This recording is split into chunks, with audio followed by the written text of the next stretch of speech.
Assalamualaikum warahmatullahi wabarakatuh. Alhamdulillah kita dapat berjumpa kembali dalam video pembelajaran informatika. Pada kesempatan kali ini kita akan membahas tentang sistem operasi, yaitu salah satu fungsinya yaitu multitasking. Nah, benar, multitasking ini adalah salah satu fungsi yang dimiliki oleh sistem operasi. Sistem operasi dapat melakukan multitasking dengan menjalankan algoritma round-robin. Nah, round-robin sendiri yaitu merupakan salah satu algoritma yang digunakan oleh penjadwal proses atau proses scheduler dalam sebuah sistem operasi itu sendiri.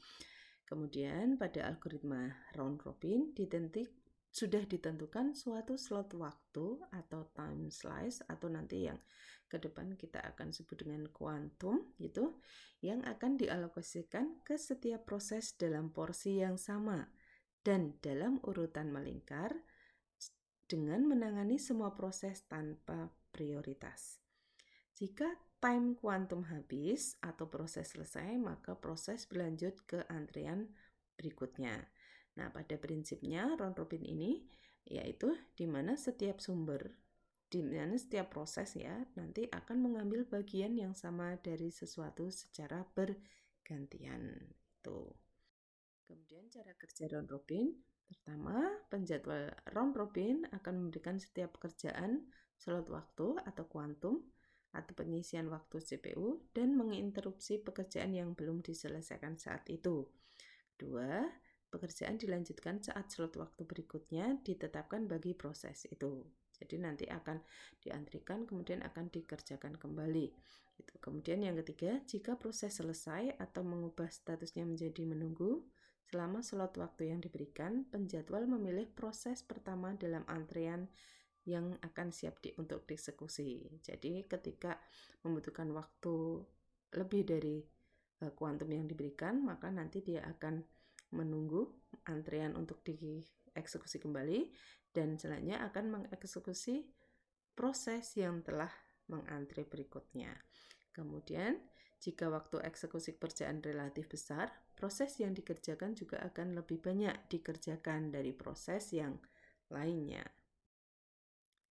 Nah, round-robin scheduler ini mempunyai dua pendekatan. Yang pertama, nih algoritma yang pertama, dengan menggunakan algoritma yang pertama ini, CPU tidak akan pernah berhenti. Kenapa begitu? Karena yang pertama ini, selama periode satu slot waktu atau kuantum, jika ada job selesai, kemudian dihapus antriannya dari antrian, maka diambil antrian berikutnya.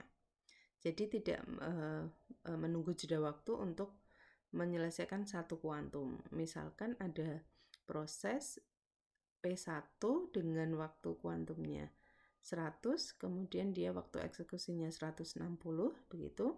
Maka nanti dia akan dikerjakan 100 dulu dan dikerjakan kemudian setelah antrian berikutnya adalah waktu yang tersisa adalah 60. Nah, 60 ini kan kurang dari kuantum yang diberikan tadi 100 ya untuk kuantumnya, maka nanti setelah selesai job ke-6 ini 60, 100 dan 60, maka langsung dikerjakan proses selanjutnya tanpa harus menunggu selesai satu kuantum gitu. Nah, kemudian di akhir kuantum antrikan kembali jika belum selesai, kemudian ambil giliran berikutnya untuk diproses. Nah, sedangkan untuk algoritma kedua yaitu selama periode satu kuantum, jika ada job selesai, hapus dari antrian jobnya, kemudian ditunggu sampai akhir kuantum.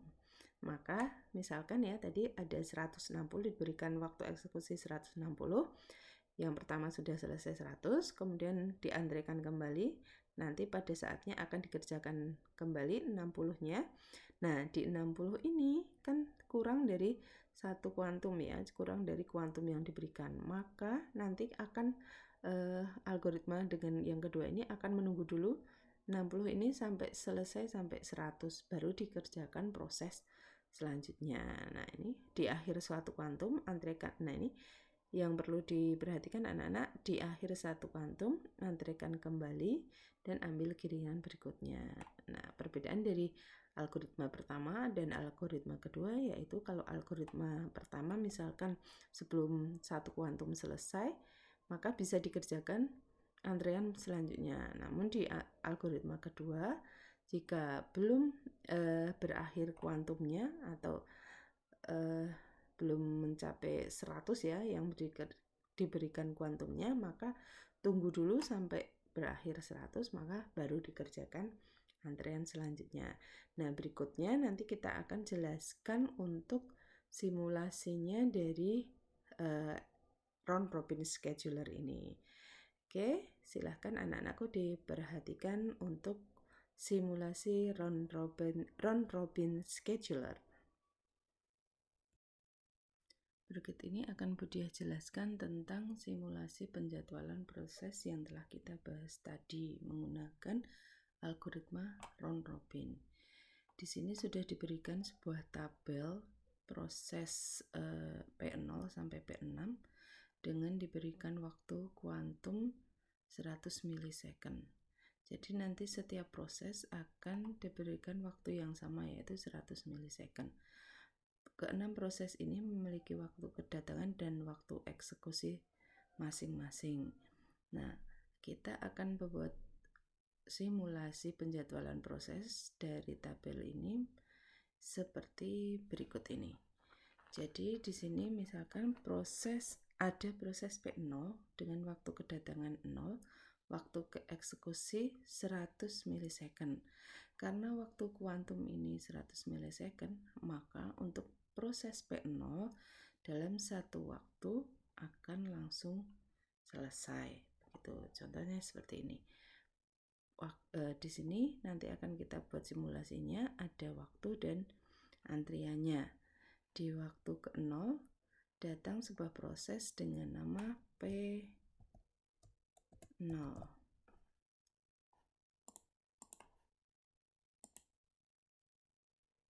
P0 dengan lama waktu eksekusi adalah 100. Nah, ini diberikan kuantum 100, maka di sini 100 pada waktu ke-100 P0 ini sudah selesai dikerjakan. Jadi tidak kita tulis lagi atau tidak kita antrikan lagi karena dia mempunyai waktu eksekusi 100 milisecond. Jadi sekali waktu satu kuantum maka dia sudah selesai prosesnya. Kemudian dilanjutkan di proses kedua yaitu P1. P1 datang di waktu ke-50 atau sebelum 100. Maka ini 100 bisa kita turunkan, kemudian kita tuliskan di waktu ke-50 datang proses kedua yaitu P1. Sebelumnya sudah ada antrian terlebih dahulu yaitu proses yang dikerjakan adalah P0, maka P0 kita tuliskan kembali, baru kita antrikan P1 datang di waktu 50.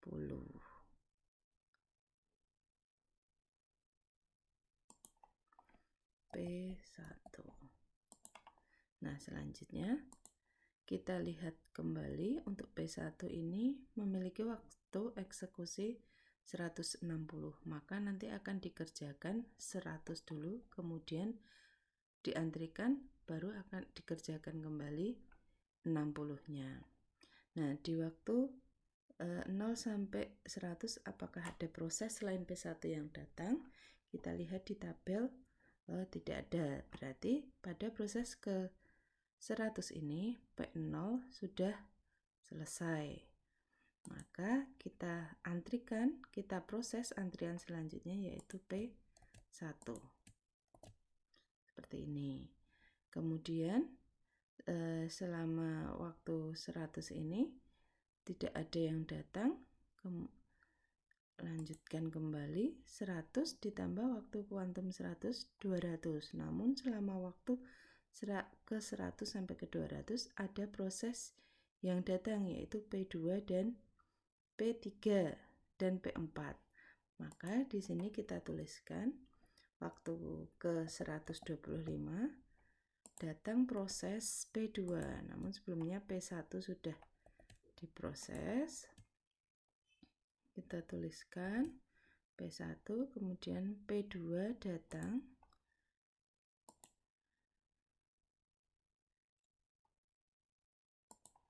P2, kemudian ada lagi datang di waktu ke 180, kita tuliskan lagi karena P1 dan P2 sudah antri, maka kita tuliskan P3 selanjutnya di antrian berikutnya, P3 di waktu ke 180. Nah, di waktu ke 200, maka P1 ini kan tadi waktu yang dibutuhkan untuk eksekusi adalah 160. Maka dari 100 sampai 200 dia untuk kuantum penyelesaian pekerjaan yang pertama sudah selesai. Jadi 100 dan 60 itu ya. Maka ini P1 di 200 proses pertama selesai.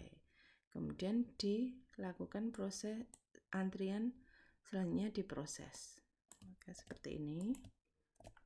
P2, P3, dan karena P1 belum selesai, maka P1 diantrikan kembali di belakang P3. Nah, seperti ini. Kemudian setelah pada waktu ke-200 ada proses yang datang juga, yaitu P4, maka kita antrikan setelah P1.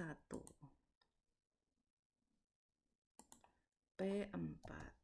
Nah, seperti ini. Selanjutnya P2, kita perhatikan P2 memiliki waktu eksekusi 200, berarti nanti akan kita kerjakan 100 dulu, kemudian 100-nya kemudian. Kita cek 200 ditambahkan waktu kuantum 100 adalah 300. Pada waktu 200 sampai 300 apakah ada proses yang datang? Ternyata kita lihat di tabel tidak ada proses yang datang tepat di waktu 300, maka kita tuliskan 300. P2-nya untuk proses pertamanya sudah selesai, maka kita lanjutkan proses berikutnya di antrian berikutnya adalah P3. Kita kopikan seperti ini, kemudian P2-nya kita antrikan di belakang P4, dan di 300 waktu ke 300 ini datang proses selanjutnya yaitu proses P5. P5 ya. Nah, kemudian kita akan proses P3. Kita lihat P3 waktunya hanya 50. Berarti lebih sedikit dari kuantum yang diberikan. Maka di 350 proses P3 selesai. Sebelum waktu kuantumnya sebelum waktu kuantum yang diberikan. Maka di 350 P3 selesai. Proses selanjutnya akan kita lanjutkan dengan antrian berikutnya yaitu P1. Nah, ini P1, P4, P2, P5. P3 antri kembali tidak karena P3 waktu eksekusinya hanya 50. Jadi sudah selesai. Kemudian kita lanjutkan proses selanjutnya. P1 memiliki waktu berapa? 160. Tadi P1 sudah diproses terlebih dahulu di awal tadi sudah menyelesaikan proses satu kuantum yaitu 100. Maka tinggal sisa kuantumnya adalah tinggal 60. Maka kita selesaikan proses P1 350 dan sisanya adalah 60 milisecond, maka kita jumlahkan menjadi 410. Di waktu ke 410 proses P1 selesai, maka tidak kita tuliskan lagi. Kemudian kita kerjakan proses selanjutnya yaitu P4 dan selanjutnya. Namun perlu dilihat pada tabel pada waktu ke 350 ada proses yang datang ternyata yaitu P6.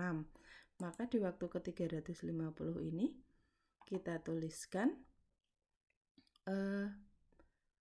proses yang baru atau pekerjaan yang baru yaitu P6.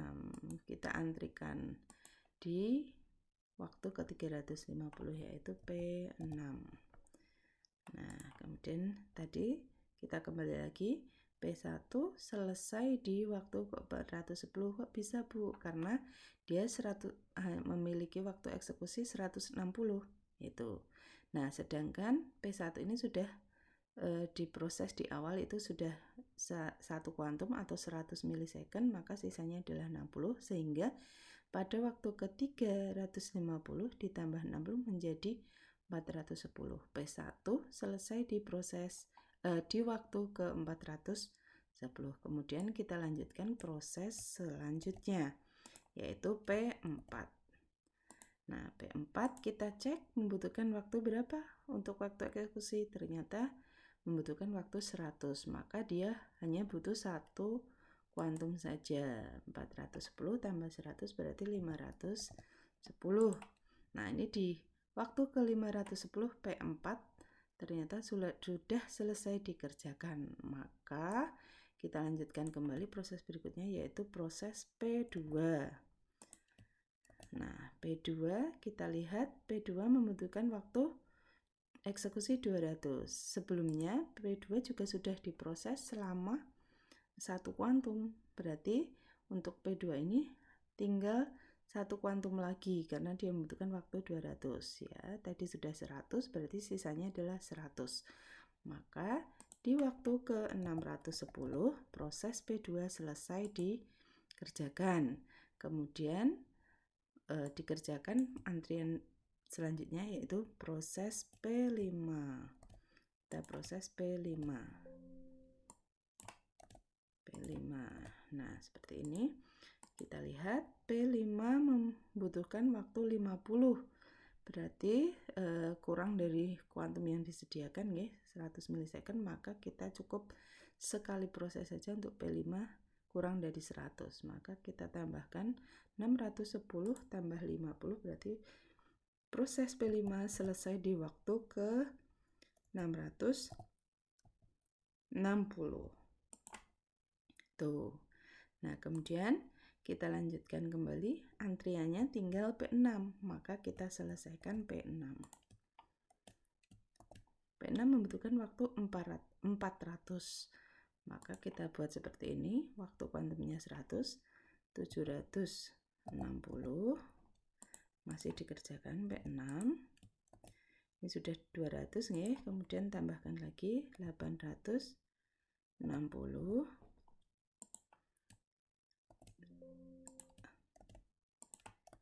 100, 200, kemudian di 960.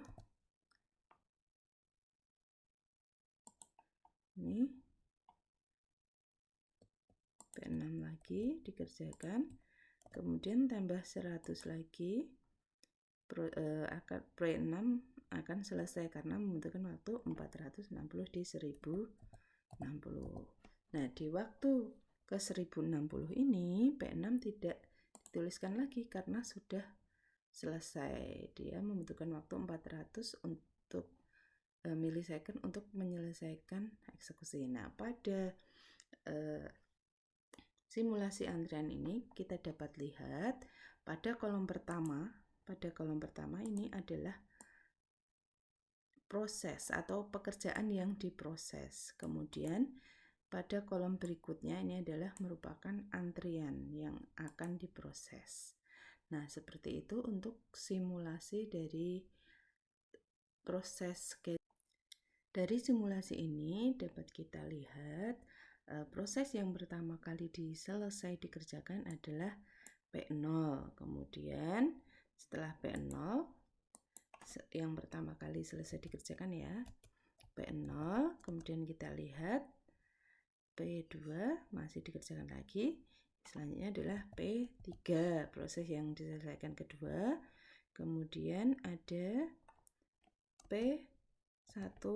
Nah, setelah P1, proses keempat yang selesai dikerjakan adalah P4. Kemudian di posisi kelima ada P2, posisi ke-6 P6 dan P5. Kemudian di posisi terakhir, proses yang selesai dikerjakan terakhir adalah P6. Jadi bisa dilihat dari tabel simulasi ini. Untuk yang selesai dikerjakan, proses pertama adalah P0, kemudian kedua P3, ketiga P1, keempat P4, kemudian kelima P2, keenam P5, dan yang terakhir selesai diproses adalah P6. Nah, ini tadi adalah simulasi dari penjadwalan round robin. Yang kita gunakan adalah algoritma yang pertama yang sudah dijelaskan di awal tadi.